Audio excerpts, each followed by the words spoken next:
બાળકના આરોગ્ય માટે બાળકનું વજન કેટલું મહત્વનો ભાગ ભજવે છે અને શું એનાથી જ બાળક હેલ્ધી છે કે નહીં એ માપી શકાય છે?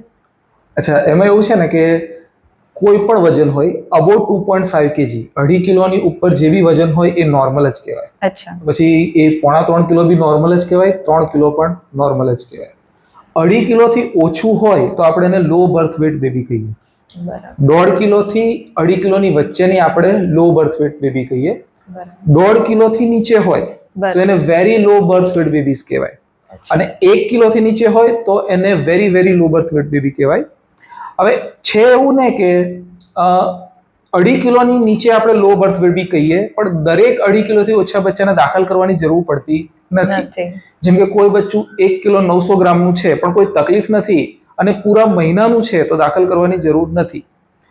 તો મેં જેમ પૂછ્યું કે શું બાળકના વજનથી જ આપણે એનું આરોગ્ય માપી શકીએ, તો 3 કિલોથી જો વધારે વજનનું બાળક હોય તો શું એ પણ અનહેલ્ધી આવી શકે છે કે કંઈક પ્રોબ્લેમ હોઈ શકે છે?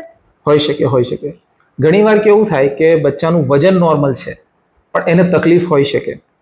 જેમ કે એ પેદા થઈને તરત રડ્યું નહીં, ઓક્સિજનની કમી થઈ, શ્વાસમાં પાણી જતું રહ્યું, બરાબર, એનું ગ્લુકોઝ ઓછું થયું, સંડાસ પેટમાં કરી દીધું હોય ને એ શ્વાસમાં જતું રહ્યું.